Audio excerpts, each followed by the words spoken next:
Bom dia! Hoje nós vamos ouvir quatro perguntas provocadoras. 4 perguntas provocadoras. E essa vai ser a nossa oração do dia, nessa corrente de oração fiel ao Evangelho. A leitura de hoje é Deus falando conosco por Lucas capítulo 20. Leu? Tem que ler. Deixa Deus falar com você por essa porção bíblica. Nós vamos orar. Seja perseverante na sua oração. 130 joinhas, viu? 130. Os comentários, você coloca os seus pedidos de oração. Compartilha com quem você ama e se é a primeira vez, se inscreva. Então vamos orar. Senhor Jesus, 4 perguntas provocadoras. Hoje, para o nosso dia. Senhor, o Senhor se esvaziou.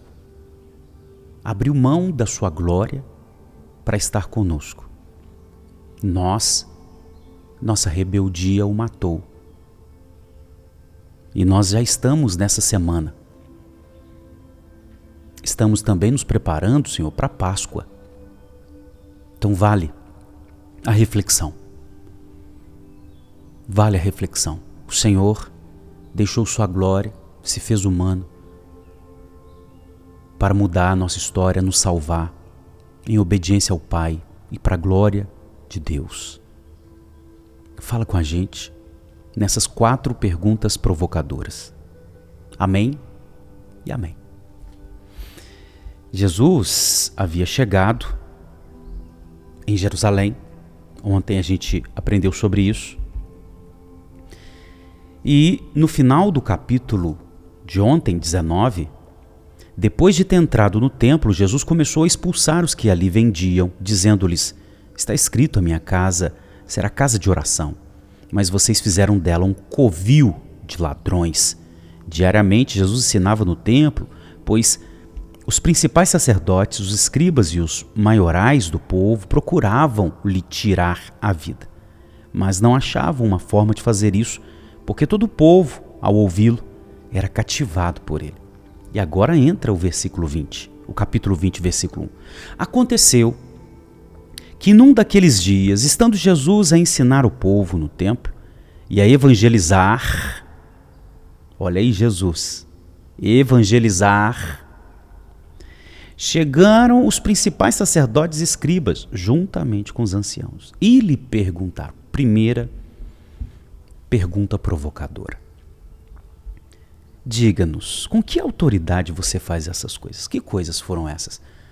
De purificar o templo, de denunciar a corrupção do templo. Jesus estava no centro do poder. No centro do poder político-religioso, Jerusalém, templo. Ele estava lá.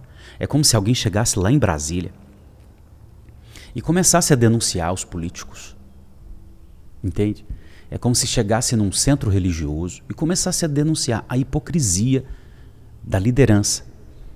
Guarda uma coisa no seu coração. Não são todos os religiosos que são hipócritas. Jesus, ele se incomodava era com os hipócritas, não é com o religioso, piedoso de Israel. Não, é com a liderança, parte dela hipócrita.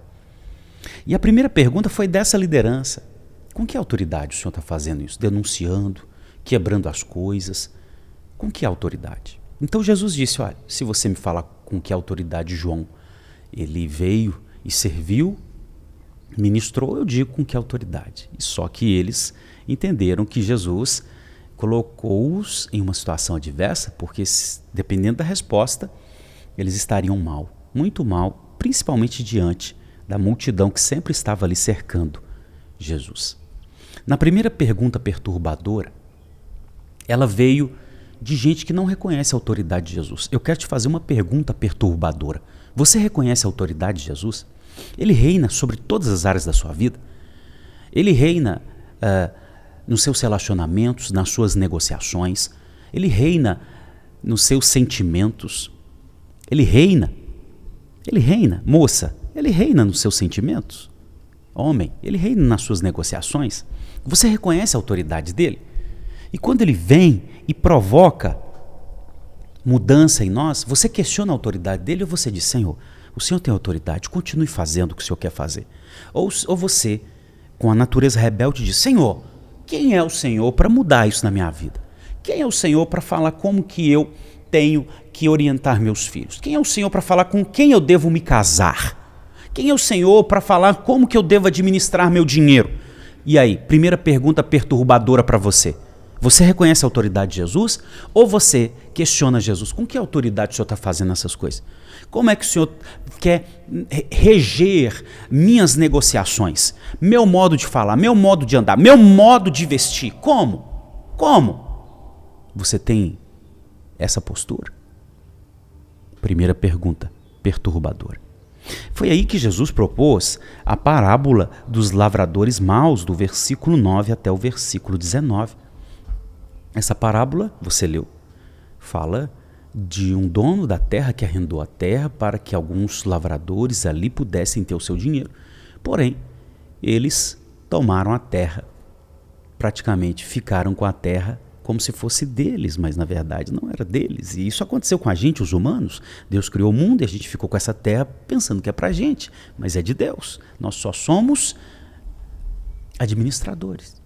Então aquele homem mandou mensageiros, eles mataram, e depois mandou o filho e eles mataram. Jesus estava falando a respeito dos rebeldes. Os fariseus ali nos representava, sabia? Porque a nossa natureza de rebeldia é a mesma dos fariseus. Então, Jesus estava falando e aí propôs isso. Depois veio a segunda pergunta provocadora. Qual foi? Foram também liderança hipócrita. Eles perguntaram para Jesus, versículo 21, Mestre, nós sabemos que o Senhor fala e ensina corretamente, aí, bajulação. E não se deixa levar pela aparência das pessoas, mas ensina o caminho de Deus segundo a verdade. Pura bajulação. Eles não acreditavam em nada disso. 22. É lícito pagar imposto a César? Opa, segunda pergunta.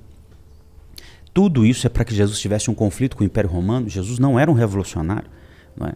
Eu já ouvia a aberração de pessoas dizerem que Jesus era um revolucionário. Jesus não estava interessado em romper com o Império Romano naquele momento. Na volta dele, ele vai subjugar todas as nações. Os governos inimigos, as pessoas inimigas vão provar da justiça divina na volta do Senhor. Mas nesse momento, não.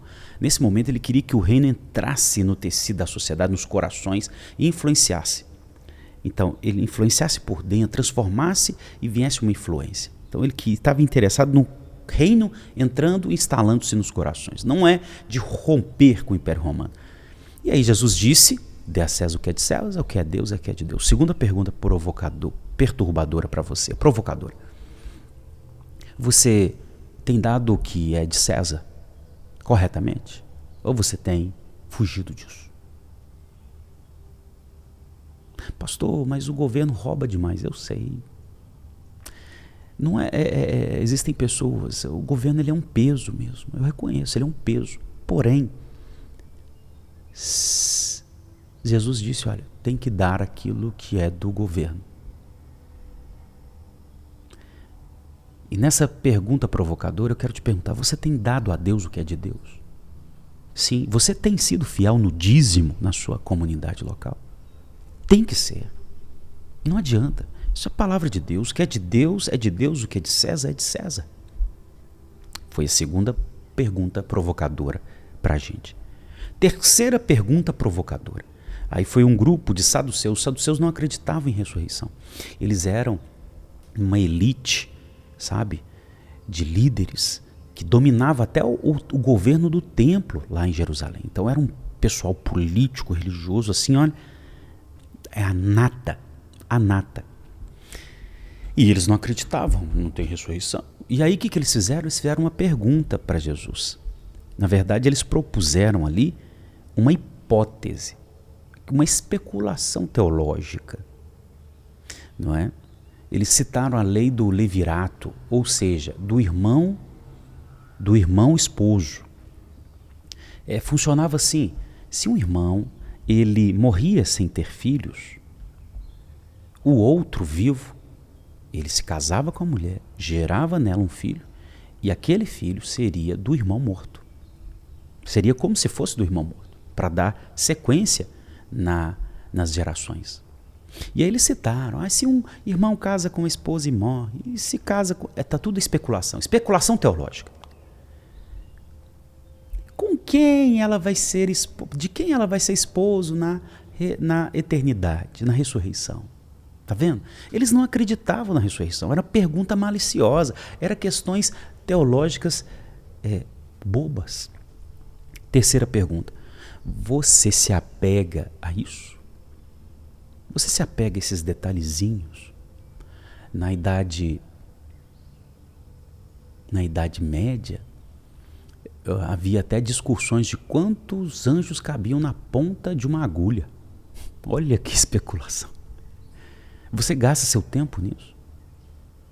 Deus está te chamando para coisas mais profundas, essenciais. Os saduceus queriam aquelas conversinhas, aquelas especulações teológicas bestas. Ele está te chamando para uma vida piedosa. Por fim,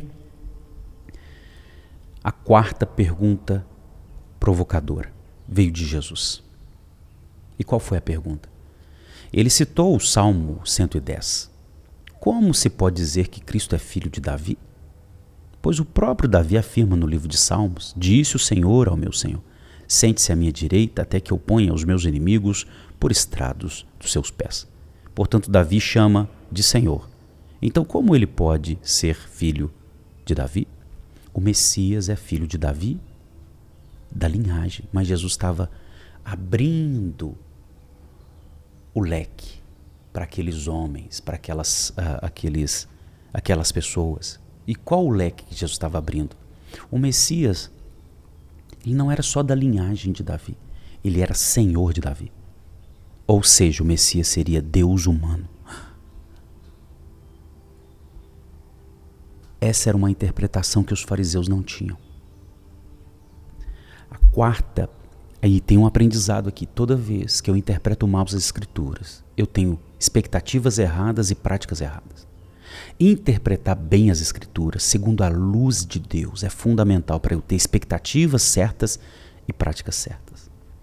A quarta pergunta perturbadora que eu vou fazer a você: você crê que Jesus é Deus humano?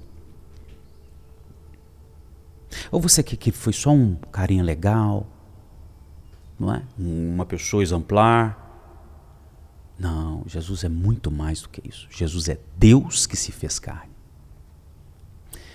Sabe qual que é o desafio de hoje? O desafio de hoje é: você precisa interpretar bem as Escrituras. Você está aqui comigo na oração do dia, a gente traz aqui para você uma direção, uma luz, mas você precisa, hoje, se matricular na escola bíblica da sua igreja. Na nossa igreja nós chamamos de CTM, para você cada vez mais aprofundar no seu conhecimento das Escrituras. Urgentemente. Os fariseus tinham uma interpretação errada de Salmo 110. Jesus trouxe a interpretação correta. E porque tinha uma interpretação errada, tinha expectativa errada e práticas erradas. A interpretação manda muito na nossa vida. Então vá, o desafio é: faça a matrícula do CTM hoje ou na sua escola bíblica hoje, para você crescer na interpretação das Escrituras. Vamos orar? Senhor Jesus, estamos aqui. Bendito seja o Senhor. Foram 4 perguntas provocadoras.